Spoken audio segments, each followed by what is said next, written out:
에베소서 1장 1절에서 3절까지 말씀입니다. 에베소서 1장 1절에서 3절까지 본문으로 설교하겠습니다. 에베소서 1장 1절에서 3절입니다. 하나님의 뜻에 따라 예수 그리스도의 사도가 된 바울은 에베소에 있는 성도들과 그리스도 예수 안에 있는 신실한 자들에게 편지하노니 하나님 우리 아버지와 주 예수 그리스도로부터 은혜와 평강이 너희에게 있을지어다. 그리스도 안에서 천상에 있는 모든 영적인 복으로 우리에게 복 주신 하나님, 곧 우리 주 예수 그리스도의 아버지께서는 복되시도다 말씀하셨습니다. 잠시 설교 위해서 기도하겠습니다. 주 하나님 아버지, 저희들을 이 땅에 소망을 두지 않게 하시고 눈에 보이지 않는 하나님께서 약속하신 그 무한한 약속들에 저희 마음을 둘 수 있도록 하나님의 말씀들을 주시고 성령을 주시고 또 믿음을 주시고 또 함께 같은 믿음을 공유하는 형제 자매들을 허락하여 주셔서 진심으로 감사를 드립니다. 주님, 제가 오늘 이제 하나님께서 저희에게 어떤 영적인 복들을 주신 것인지를 설교하려고 하는데 제 안에 주님령으로 충만해 주시고 조금 어려운 교리의 내용들이 나올 수 있는데 성도들이 이 내용을 잘 습득할 수 있게 해주시고 믿을 수 있게 해주십시오. 오늘 설교하려고 한 내용은 좀 믿기 어려운 내용입니다. 그러나 이 성도들은 많이 성숙했고 또 믿을 수 있습니다. 지금 저를 도와주십시오. 저희 성도들을 모든 진리로 인도해 주십시오. 우리 주 예수 그리스도 이름으로 기도했습니다. 아멘. 오늘 오후 설교의 제목은 천상에 있는 모든 영적인 복이라는 제목으로 설교하겠습니다. 천상에 있는 모든 영적인 복. 원래 그리스도 안에서 천상에 있는 모든 영적인 복이다 이렇게 이야기하려고 그랬는데 너무 길어서 천상에 있는 모든 영적인 복이라는 제목으로 설교하려고 합니다. 여러분, 누가복음 15장에 나오는 탕자의 비유를 한 번쯤 다 들어보셨을 것이라 생각이 듭니다. 아버지가 자기 상속 재산을 요구하는 작은 아들한테 먼저 몫을 주죠. 그리고 그 작은 아들은 탕자가 돼버립니다. 모든 상속 재산을 다 탕진하고서 다시 아버지께 돌아와서 내가 회개한다라고 그런 말씀을 하셨었습니다. 그 아버지에게는 두 아들이 있었습니다. 큰 아들은 아버지를 버리고 가지 않았고요. 계속 아버지를 섬긴 겁니다. 그러다가 돌아온 탕자인 작은 아들을 위해서 아버지가 큰 잔치를 마련을 했었던 것입니다. 그걸 알고 나니까요. 너무도 화가 난 것입니다. 큰아들이. 아버지가 큰 아들에게 잔치에 동참할 것을 권하자 이제 하소연을 합니다. 보소서 수년 동안 내가 아버지를 섬기고 어느 때에도 명령을 거역하지 아니하였으나 내 친구들과 함께 즐기라고 나에게 염소 새끼 한 마리도 주시지 않았나이다.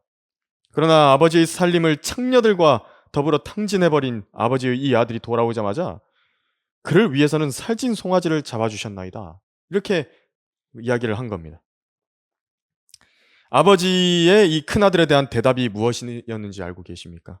아들아, 너는 항상 나와 함께 있고 또 내가 가진 모든 것이 네 것이지만 너희 동생은 죽었다가 다시 살아났고 잃어버렸다가 찾았기에 우리가 즐거워하고 기뻐하는 것이 당연하니라 이렇게 말을 한 것입니다. 내가 가진 모든 것이 네 것이지만 큰아들도 안타깝습니다. 왜냐하면 그 아버지의 모든 것을 가지고서도 자신은 한 번도 그 아버지의 모든 것 중에서 염소 새끼 한 마리도 잡아본 적이 없는 것입니다. 자기 건데. 왜 그 많은 시간 동안에 자기가 가진 복들을 누리지 못하고 일만 죽어라 한 것입니까? 그것이 아버지의 탓이라 생각이 드십니까? 분명히 같은 장에 누가복음 15장 12절에서 뭐라 나오냐면요. 그중 작은 아들이 아버지에게 말하기를 아버지 저에게 돌아올 재산의 몫을 주소서라고 하니 그 아버지가 자기 살림을 그들에게 나누어 주었더라 그랬습니다. 그러니까 그들에게 나눠 준 겁니다. 작은 아들, 큰 아들 다요. 그들이 모두 나누어 받은 것입니다. 작은 애들에게만 준 것이 아니라 큰 아들에게도 줬던 겁니다. 이 누가복음의 비유를 들려드리는 이유는요. 그리스도인이라 불리는 사람들도 하나님께서 베풀어 주신 영광스럽고도 경이로운 복이 있거든요. 그 복들이 있습니다. 그런데 그것을 모르는 상태로 이 세상을 살아간다라는 겁니다. 그리고 하나님을 경배와 헌신과 섬김만을 요구하시는 가혹하고 엄격한 아버지로 잘못 알고서 사는 것입니다. 이 설교의 본문에서 오늘 읽은 에베소서 1장 1절 3절 가장 압권인 표현이 바로 이것입니다. 그리스도 안에서 천상에 있는 모든 영적인 복으로 우리에게 복을 주셨다 그랬습니다. 그러니까 이것은요, 이미 주셨됩니다. 주셨다고 했습니다. 앞으로 너희가 받을 거야가 아닙니다. 주셨답니다. 그것이 무엇인지를 알고 계십니까? 그 천상에 있는 모든 영적인 복들. 오늘 본문에서요, 그리스도 안에서 천상 영적인 복, 이 표현들에 대해서 성령님께서 가르치시는 바를 알지 못한다면 이 지식이 없음으로 인해서 큰아들처럼 아버지께로부터 받은 은혜와 은총을 전혀 헤아릴 수가 없게 되는 것입니다. 그리스도인 신앙이 세상의 종교와 다른 것은 무엇이냐면요, 그냥 사람의 어떤 도덕적인 상태를 선하게 만드는 것이 최종 목적이 아닙니다. 전능하신 은혜의 하나님께서 그 하나님께서 밖에는 주실 수 없는 실제적인 약속들이 있거든요. 그 약속들로 인해서 소망을 갖게 하고 그 능력을 얻게 함으로 원래 창조의 목적대로 살아가게 하려는 것입니다. 세상 종교는요, 약속을 못 해줍니다. 왜냐하면 그들의 신들이요, 가짜기 때문입니다. 사실 에베소서는 그냥 통독해서 나가기에는 쉬워 보이지만 그 내재된 모든 말씀들을 파고 들어가면 온 만물이 펼쳐지고요, 우주를 오르락 내리락 해야 돼요. 그래야 되는 놀라운 책임입니다. 이번 설교에서 집중적으로 살펴볼 말씀은요, 그리스도 안에서 천상에 있는 모든 영적인 복으로 우리에게 복 주신 것들이 무엇인지를 배울 것인데, 그리고 우리가 받은 영적인 복들을요, 이제 오늘서부터 우리가 믿음으로 풍성하게 향유하게 되기를 바라는 것입니다. 천상에 있는 모든 영적인 복, 첫 번째로요, 하나님의 몸체에 대한 교리가 있습니다. 그것과 천상에 대해서 여러분 먼저 배우셔야 됩니다. 좀 어려운 교리인데 한번 배워보겠습니다. 하나님의 말씀을 믿는 사람들은 감각대로 혹은 감정대로 사는 것이 아닙니다. 믿음으로 사는 것입니다. 하나님께서 하신 말씀들을 믿는 믿음으로 사는 것이죠. 이 설교 본문에 나타난 복들을 공부하는 데 알아야 할 것은 눈으로 보거나 손으로 만지는 것에만 온통 집중하고 있는 사람이라고 한다면요, 공부할 수 없다라는 것입니다. 먼저 천상에 대해서 배울 것입니다. 이 지면에 살고 있는 사람들이 육안으로 볼 수 있는 것은 지금 우리 위에 있는 저 하늘밖에 없죠. 그리고 때로는 뭐 대기권 밖으로 나간 인간이 만든 기계들이 사진을 찍어 와가지고 우주를 보여주는데 그걸 단편적으로는 볼 수는 있습니다. 하지만 그 이제 우주의 너머에는 무엇이 있는가? 그 억겁의 시간이 주어진다 그래도요, 사람에게는 불가능한 것입니다. 그런데 성경은 놀라운 진리를 말씀하시고 있습니다. 그것은요, 만물이 하나님 안에 있다라고 말씀하시는 겁니다. 세상과 그 안에 있는 만물을 지으신 하나님은 하늘과 땅의 주시니 그분은 사람의 손으로 만든 성전들에는 계시지 아니하시며 또한 무슨 필요한 것이 있는 것처럼 사람의 손으로 섬김을 받아야 되는 것도 아니시니 이는 그분이 만민에게 생명과 호흡과 만물을 주심이라 그랬는데요. 이는 주를 찾게 하려 함이라. 사람들이 하나님을 감지하려 하면 만날이니 그분은 우리 각 사람에게서 멀리 떨어져 계시지 아니하도다. 우리는 그분 안에서 살고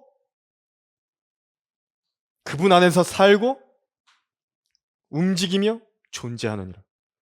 너희 시인 중에 어떤 이들도 말한 바와 같이 우리도 그분의 자손이라 하였으니 사도행전 17장 25절과 27절에서 28절이거든요. 그러니까 우주라는 만물과 물질 세계는요, 하나님 안에서 살고 움직이며 존재하고 있는 것입니다. 이것은 정말 엄청난 이야기입니다. 왜 성경이 아버지 하나님을 볼 수 없고 아무도 본 적이 없는 분이라 말씀하는가? 사람이 하나님 안에 있으면서 어떻게 하나님을 보겠습니까? 그 말입니다. 그 하나님께서는요, 우리가 보고 있는 이 하늘들, 아까 말씀드린 육안으로 볼 수 있는 첫째 하늘, 그리고 우주인 둘째 하늘, 바로 이 하늘들에 대해서 뭐라고 말씀하셨는지 성경을 유심하게 한번 보십시오. 제 시편을 읽어드리겠습니다. 주께서 옛날에 땅의 기초를 놓으셨고 하늘들도 주의 손의 작품이니이다. 그것들은 멸망할 터이나 주께서는 영존하시리니 정녕 그것들은 모두 옷같이 낡아지리이다. 주께서 그것들을 의복처럼 바꾸시리니 그리하면 그것들은 바뀔 것이나 주는 동일하시며 주의 연대는 끝이 없으리이다. 시편 102편 25절에서 27절이거든요. 하늘들을요, 그분의 의복과 연결해서 말씀하고 있는 것입니다. 그러니까 하나님께서 얼마나 크신 분이신지 만물이 그분 안에 존재하고 있고요, 우주가 그분이 입고 있는 옷이랍니다. 여러분 실제로 이 나사인가요? 어디서 이제 우주에 은하들이 분포되어 있는 게 어떻게 분포가 되어 있냐 봤더니요, 이게 어디가 밀집돼 있고 퍼져 있고 이렇게 막 좀 균일하고 그럴 줄 알았거든요. 그게 아니라 거미줄처럼요, 섬유처럼 돼 있답니다. 온 은하가 퍼져 있는 그 수많은 별들이. 그 옷은 그럼 누구의 옷일까요? 하나님의 옷인 것입니다. 그러니까 이것이요, 아버지 하나님에 대해서 성경이 계시하는 바인 것입니다. 그분은 볼 수 없다고요, 아무도. 어떻게 봐요? 그게 큰 분을. 이것은 대제사장이 입었던 청색 겉옷의 모양과 같습니다. 출애굽기 28장 4절에서. 우주의 모양입니다, 이것이. 청색이 하늘을 상징하거든요, 성경에서. 그 하늘의 색깔로 그 대제사장이 옷 입었던 것인데 그것의 모형입니다. 사람의 모습에 비유해 봤을 때는요, 그분이 몸에 입는 그 겉옷과 이 몸통 부분 있죠, 이 긴 옷, 하나로 통짜로 된 옷, 그 부분이요, 둘째 하늘의 그 우주인 것입니다. 그리고 그 둘째 하늘인 우주 위에요, 이 위에 머리 부분이 이제 어디냐면요, 셋째 하늘인 것입니다. 오늘 우리가 배우고 있는 천상입니다. 그래서 첫째, 둘째, 셋째의 모든 하늘들은요, 하나님의 영으로 가득 차 있습니다. 꽉 차 있다고요. 조금 어려운 신학 용어로는 무소부재라고 부르는데 없는 곳이 없다는 것입니다. 뭐 이렇게 우주 가면은 진공 상태라고 물질은 아무것도 없다고 그러죠. 물질은 없죠. 그런데 영은 채워져 있는 것입니다. 하나님의 영으로. 그래서 하나님은 어디에나 계신 것입니다. 그럴 수밖에 없습니다. 마치 지상에 공기가 가득 채워진 것처럼, 축구공 안에 공기가 가득 채워지는 것처럼 모든 하늘들은요, 하나님의 영으로 꽉 채워져 있는 것입니다. 내가 주의 영으로부터 벗어나 어디로 가며 주의 면전에서 벗어나 어디로 피하리이까? 내가 하늘로 올라갈지라도 주께서는 거기 계시며 내가 지옥의 잠자리를 마련한다 하여도 보소서 주께서는 거기 계시나이다. 시편 139편 7절에서 8절까지 말씀하신 겁니다. 그런데 어느 날에요, 그 크신 아버지 하나님께서 하나님의 아들을 낳으셨습니다. 곧 눈에 볼 수도 없는 그 크신 하나님께서 사람과 동일한 육신의 몸을 입고서 이 땅 위에 내려오신 것입니다. 하나님의 아들이신 예수님께서는 바로 또 죽으시고 승천하셨죠. 그때 원래 자신이 오셨던 곳으로 돌아갔다라고 이제 말씀하신 것인데요. 어디로 가시냐 승천하시면서 천상에서요. 원래는 천상에 계셨죠. 천상에서 둘째 하늘로 또 첫째 하늘을 통과해서 땅으로 오셨다가 원래 하나님 아버지와 함께 갖고 있던 영광으로 영화롭게 되신 것입니다. 요한복음 17장 5절에서. 그러니까 몸으로 보자면요. 다시 올라가는 겁니다. 첫째 하늘에서, 둘째 하늘에서, 셋째 하늘, 머리에까지 올라가는 겁니다. 여기 머리까지요. 머리의 위치로 올라간 겁니다. 만물 중에서 가장 높은 곳이고요. 지극히 높으신 하나님의 보좌 오른편으로 올라가신 것입니다. 그런데 놀라운 것은 우리의 몸을 한번 보십시오. 몸을 한번 비교해 보면요. 온 몸에서 사실 감지하고 감각하는 신경 정보들이 있죠. 그 전부 어디로 갑니까? 몸 중에서 가장 높은 머리로 모이는 것입니다. 모든 신경 정보들을 전달하는 곳은요. 최종적으로 머리거든요. 그래서 그 지극히 높으신 하나님의 보호자에서는요. 하나님의 몸체인 온 우주 만물에서 일어나는 모든 일들을요. 다 감각하는 것입니다. 다 본다고요. 다 안다고요. 모든 것을. 모든 것을 보시고 모든 것을 아시는 것입니다. 이게 머리입니다. 아까 하나님의 몸체에 대해서 잠깐 이야기했었는데요. 그리스도께서 하나님의 보좌 오른편에 앉으셨을 때 동일하게 어떻게 되냐면요. 이제 우리 주 예수 그리스도의 그 부활하신 몸이 이제 올라가고 난 다음에 그 몸이 역시도 우주를 입고 계신 그 하나님의 몸처럼 온 우주의 영적인 유기체인 몸이요. 가득 채워진 것입니다. 예수님께서 그 보좌 오른편에 딱 앉으시니까요. 하나님의 그 몸체가요. 예수 그리스도의 그 몸으로 쫙 채워지는 것이라고. 온 우주 만물에. 천상에 있는 모든 영적인 몸, 영적인 복 두 번째로요.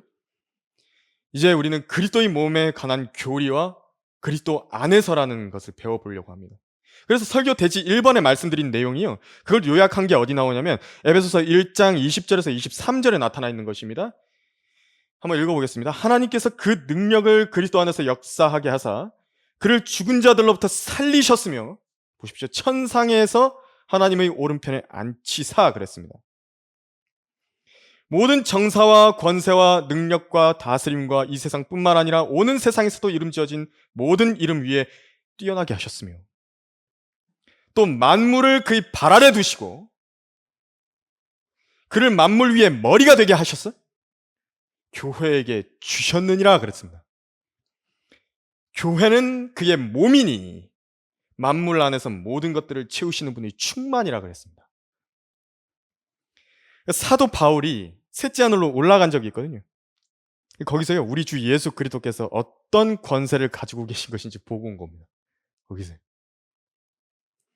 천상의 하나님의 보좌 오른편에 앉으셔가지고 그분의 영적인 몸이 어떻게 만물을 채우게 되는 것인가 그걸 보고 온 겁니다. 이것은 말로 다 설명할 수 없는 말이었고 사람들에게 말하는 것도요 허락되지 않은 것입니다. 고린도후서 12장 4절에서 이것이요 바로 그리스도의 몸입니다. 한편으로는 성경에서 그걸 뭐라고 부르시냐니까 교회라고 부르시는 겁니다. 만물 안에 모든 것들을 채우시는 것입니다.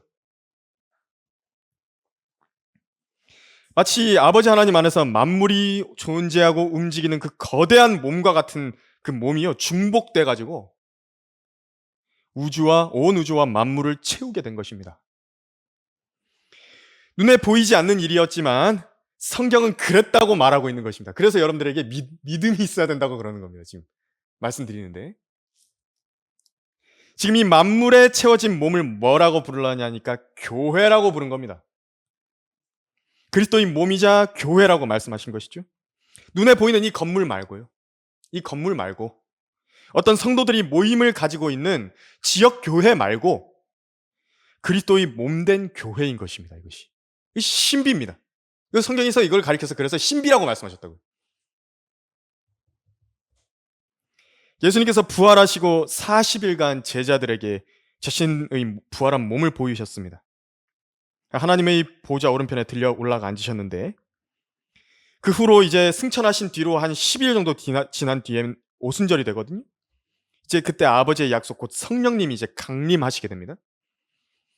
그래서 그 즉시로 성령 침례가 이제 그때부터 이루어지는 겁니다. 사도행전 1장 4절에서 5절을 읽어드리니까 한번 들어보십시오. 또 사도들과 함께 모이셨을 때에 그들에게 예루살렘을 떠나지 말고 아버지의 약속을 기다려야 한다고 명령하셨으니 주께서 말씀하시기를 그것은 너희가 내게서 들은 바니라. 요한은 정령 물로 침례를 주었으나 너희는 여러 날이 지나지 않아 성령으로 침례를 받으리라고 하시더라. 그렇게 말씀하신 겁니다. 그러니까 성령 침례가 바로 오순절 때 일어나는 것인데 그 성령으로 침례를 받을 때 어떤 일이 일어나는 것이냐면요. 우리의 영이 탁 거듭난 다음에요. 예수님을 구주로 영접하면 다시 태어나거든요. 거듭난 다음에 바로 그 영이 그리스도 안으로 성령을 통해서 침례를 받아가지고 하나가 되는 것입니다.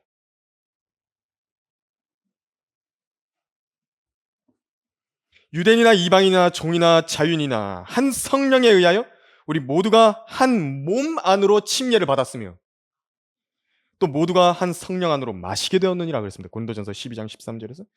그래서 그것을 가리켜서 신약 성경 곳곳에서 그리스도 안으로 침례를 받았다고 말하고 있는 것입니다. 눈에 보이지 않는 일이죠, 이것은. 이건 눈에 보이지 않는 일인데 그 일이 일어났답니다. 그러니까 온 우주 만물을 채우고 있는 그리스도의 몸 안에요. 그 몸 안에 우리의 영이 거듭나자마자 그 안으로 성령님께서 침례를 주시는 것입니다. 이게 들어간 겁니다, 우리가. 하나가 된 겁니다, 그리스도와. 결합한 겁니다, 그리스도와. 주와 합하는 자는 한 영이니라 그랬습니다. 고린도전서 6장 17절에서. 그러니까 주님과요, 영이 하나가 된 겁니다. 한 영이 된 것이라고. 한 몸을 이룬 겁니다. 이것이 성령 침례의 의미이고 그리스도와 결합한 것이고 이 결합이라는 의미가 바로 혼인을 의미하는 것입니다.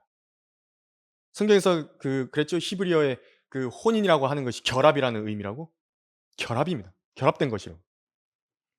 그래서 에베소서 5장 29절에서 32절까지는 이런 말씀이 나옵니다. 사람마다 항상 자기 육신을 미워하지 않고 오히려 육성하고 아끼기를 주께서 교회에게 하심같이 하나니 이는 우리가 그의 몸과 그의 살과 그의 뼈의 지체임이라 그랬습니다. 이런 까닭에 남자가 자기 아버지와 어머니를 떠나 자기 아내와 결합하여 그 둘이서 한 몸이 될지니라 그랬습니다. 이것은 위대한 신비라. 그러나 나는 그리스도와 그 교회에 관하여 말하노라. 그래서 오늘 설교 본문에서 읽었던 그리스도 안에서라는 표현을 한번 보십시오. 좀 달라 보이죠? 에베소서 1장 3절에서요. 그리스도 안에서. 이 표현은요. 그리스도 안으로 침례를 받은 사람들 대상으로 한다는 말임을 알아야 되는 것입니다. 그래서 그리스도 안에서라는 표현이 성경 신약 많이 나오거든요. 그래서 신약의 바울 서신에 등장하는 그리스도 안에서라는 의미가요. 이렇게나 중요한 의미입니다. 그냥 수식어로 그냥 조금 듣기 좋게 하려고 붙인 말이 그리스도 안에서가 아니라고요. 이런 의미가 있는 것입니다. 그리스도 안에서라는 의미는. 진짜 말 그대로 그리스도 안으로 들어간 겁니다. 그리스도의 그 영적인 몸 안으로. 이 만물 안을 채우고 있는 눈에 보이지 않는 실제 영적인 몸 안으로 우리가 침례를 받아가지고 하나가 된 것입니다. 예수님을 구세주로 영접했다는 건 정말 엄청난 일이 일어난 거죠. 그냥 지옥에 가고 안 가고의 그 문제가 아닙니다, 지금. 그 옛날 얘기라고, 그거는. 이 신비를 배우지 못해서 그렇지, 사실 성령 침례를 받은 것이 도대체 무슨 일인지 그 우주적인 관점에서 살펴봤다라고 한다면 이건 경이 그 자체인 겁니다. 바울은 지금 이 벅찬 감격과 놀라움을 갖고서 이 신비를요, 에베소서에 써 내려가고 있는 것입니다. 그래서 에베소서의 주제는 그리스도의 몸입니다. 머리는 누구시냐니까 그리스도시라고. 셋째 하늘에 계신 것입니다. 이 머리 부분. 가장 높은 곳에 계신다고. 그래서 오늘 설교 본문의 3절을 다시 보시길 바랍니다. 그리스도 안에서 천상에 있는 모든 영적인 복으로 우리에게 복 주신 하나님이라 그랬습니다. 그래서 그리스도 안에서와 천상이라는 말씀은 우리가 잘 배웠죠?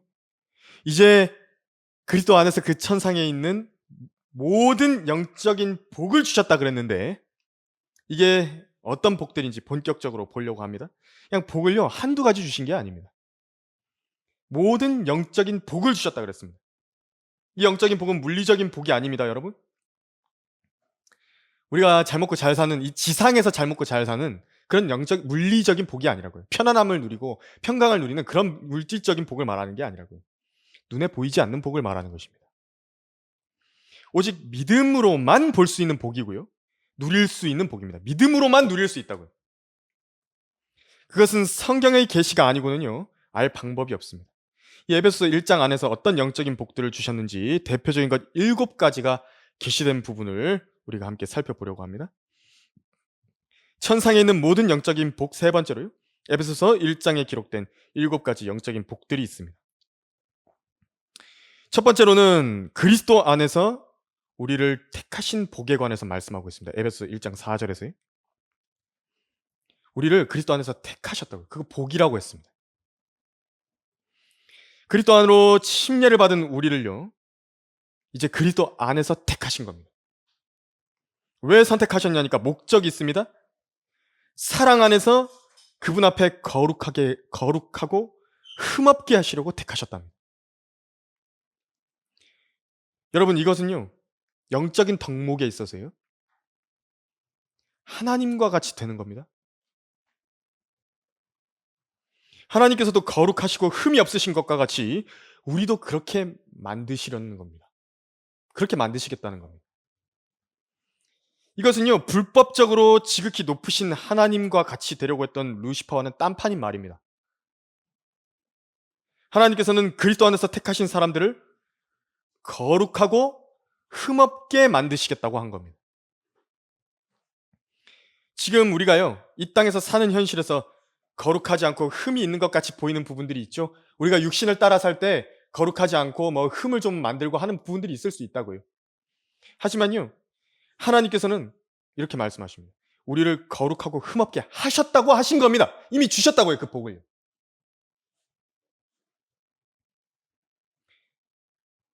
왜 하나님 입장에서는요, 결과적으로 그 일을 그리스도의 날에 완성하실 것이기 때문에 그렇습니다.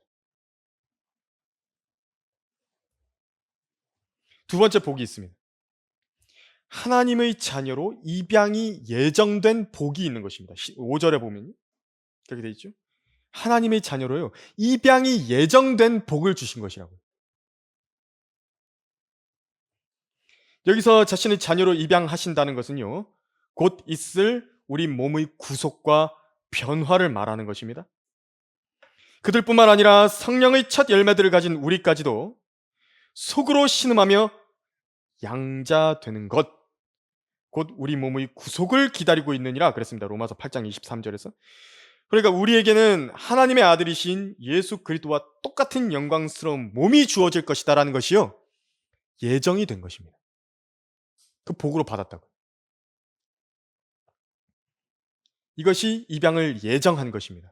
그때가 되면 그래서 늙음도 없죠, 병듦도 없는 것입니다. 쇠약함도 없고요, 연약함도 없습니다. 심지어 어떻죠? 예수님의 몸이 어떻습니까?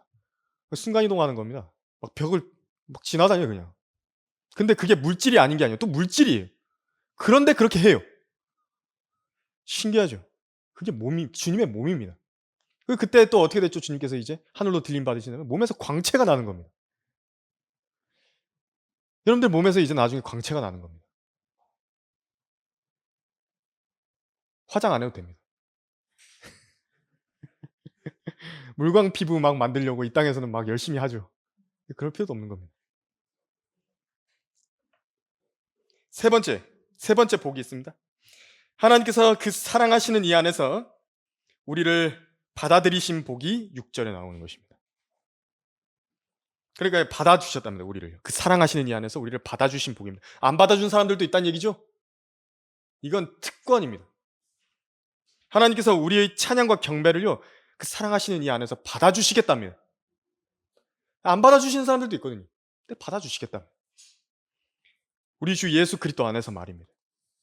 거듭나서 성령으로 침례를 받았다 그런다면요, 이제 그 사람의 경배를 하나님께서 받아들여 주시고 우리 자신들을 하나님께서 받아들여 주시는 것입니다.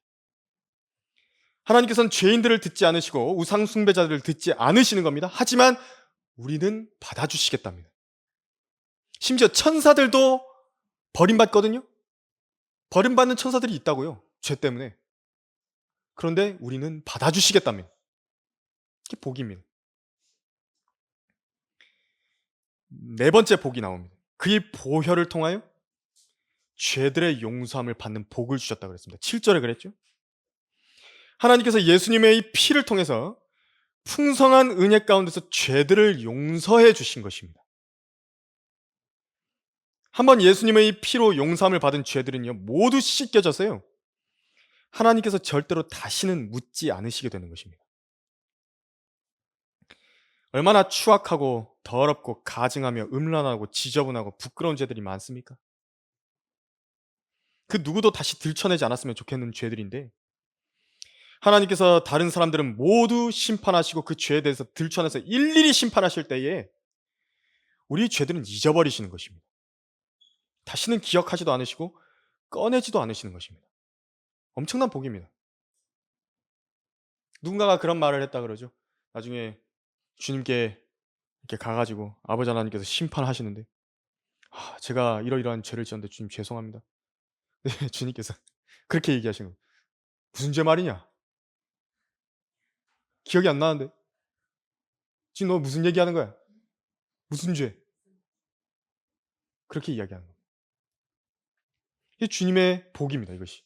주님께서 기억력 되게 좋으시거든요. 영원히 안 잊어버리시거든요. 한번 죄 짓고 그런 거. 선을 행한 것도 영원히 안 잊어버리시거든요. 근데 우리 죄들을 잊어버리시겠답니다. 다섯째는 자기 안에서 계획하신 그의 뜻의 신비를 알게 해주시겠다고 그것이 복이라고 말씀하셨습니다. 8절에서 그랬죠. 자기 안에서 계획하신 그의 뜻의 신비를 알게 해주시겠다고.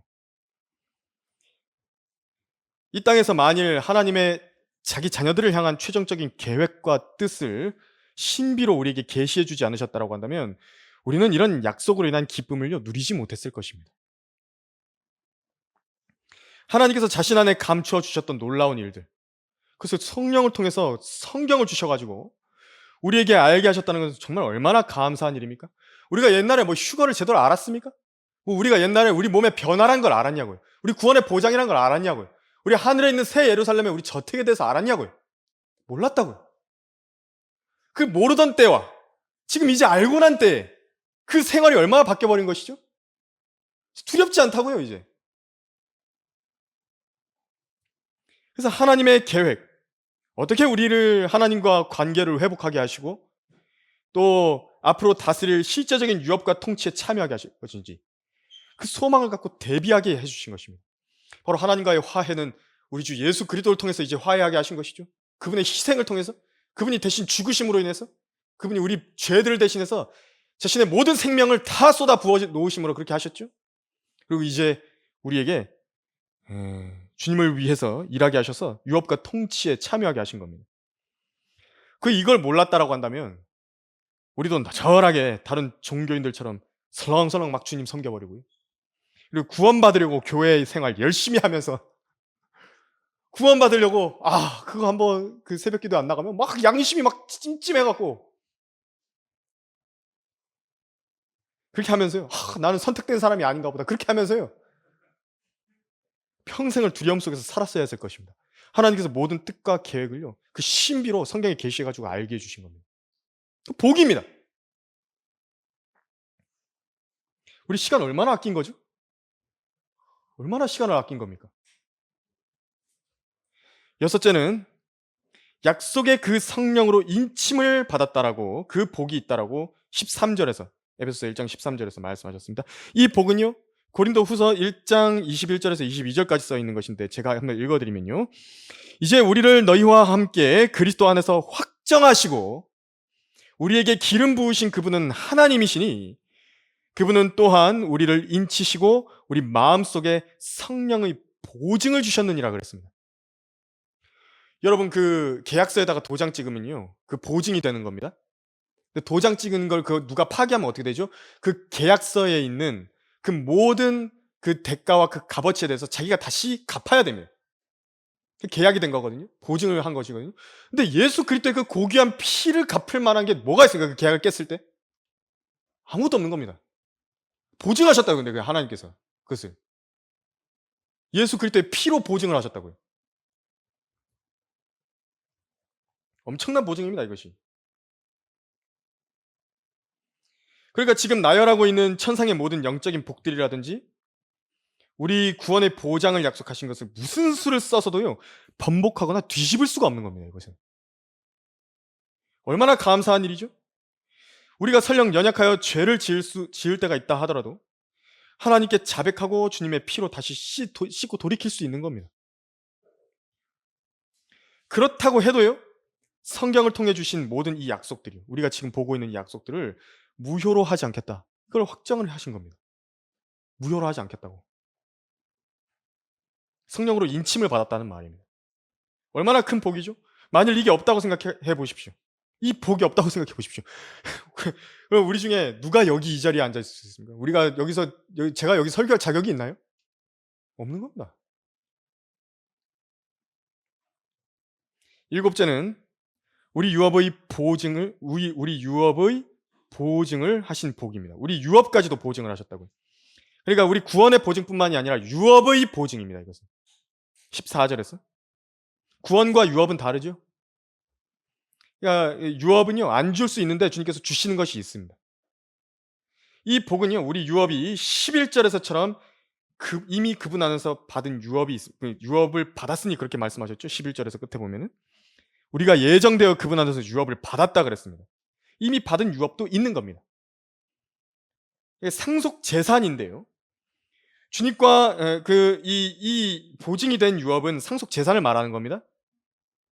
근데 주님과 함께 통치하는 것은요. 우리의 행위로 주님을 어떻게 섬겼느냐에 따라서 나뉘는 것입니다. 이게 좀 다르다고요. 하지만 그런 조건부적인 유업과 통치를 제외하고서도 보증된 유업이 하나 있죠. 그것은 하늘에 있는 아버지의 집입니다. 우리에게 주어진 저택이 있다고요. 집을 주셨다고요, 집을. 집을 남겨주셨다고요. 어떤 사람들도 그러지 않습니까? 아버지가 돌아가시는데 그 아버지의 이름으로 된 집 명의를 나한테 주셨다고. 그겁니다.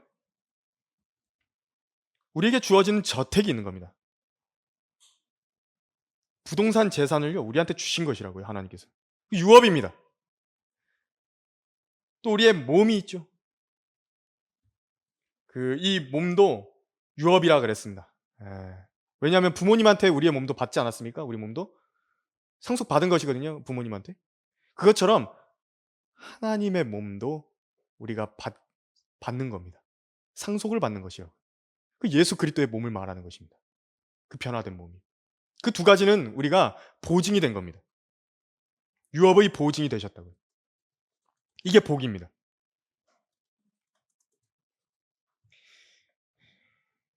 그래서 우리 재산이 된 것이고요. 그것은 이미 받은 것입니다. 이 일곱 가지가 천상의 모든 영적인 복입니다. 이거 이미 받았다 그랬습니다, 우리한테. 세상의 그 어떤 복보다도 귀한 복입니다. 일곱 가지 모든 천상에 있는 영적인 복입니다, 이것이. 오늘 설교의 결론을 말씀드리면요. 여러분은 얼마나 그리스도 안에서 천상에 있는 모든 영적인 복들을 실제적으로 체감하면서 살고 계십니까? 이런 귀한 복들이 별 볼일 없게 여겨진다면 그 사람은 지금 이미요. 이 세상의 정욕에 많이 찌들어 버린 겁니다. 그렇다고 한다면 오늘 이 시간을 계기로 해서 다시 자신을 돌아보고 이 주신 복들을 세어보고 깊이 묵상해 봐야만 하는 것입니다. 물론 우리가 성경대로 믿는 사람들이 조금 오래된 사람들은요. 이거 많이 들었던 이야기이기 때문에 그것이 조금 희미해질 수 있거든요. 그런데 그렇게 되면 안 되는 겁니다. 이 의미가 내가 그때 만약에 이걸 알지 못했더라면 어떻게 되는 것인가? 내가 알지 못했던 그 이전의 생활은 어땠던 것인가? 내가 그때에 어떤 생각들을 하면서 어떤 믿음과 신념 가운데서 살아갔고 어떤 가치관 가운데서 살아갔던 것인가? 그걸 생각해 보면요. 이거 상상도 못할 일이라고요. 저도 이거 성경을 통해서 몰랐다 그러면 지금 어디서 뭘 하고 있었을지 모르겠습니다. 예수 그리스도를 구주로 믿고 영접했을 때 성령께서 나의 영을 거듭나게 해주시고 거기서 끝난 것이 아니라 거듭난 그 영이요. 성령으로 침례를 받아가지고 그 그리스도의 몸 안으로 들어갔다. 그 의미가 도대체 얼마나 경이로운 것인지 다시 한번 묵상해 봐야 되는 것입니다. 이 그 신비의 지식을 여러분 안에 넘치도록 받으시고 하나님께서 우리를 어떻게 사랑하시고 얼마나 기뻐 받으시고 계시는지 아십시오. 그러면 세상에 있는 그 무엇도요 부럽거나 바랄 것이 없다고. 하나님의 말씀을 믿는 믿음으로 사십시오. 그러면 은혜와 평강이 우리 전생에 동안 넘치게 될 것입니다. 설교를 마치겠습니다. 기도하겠습니다.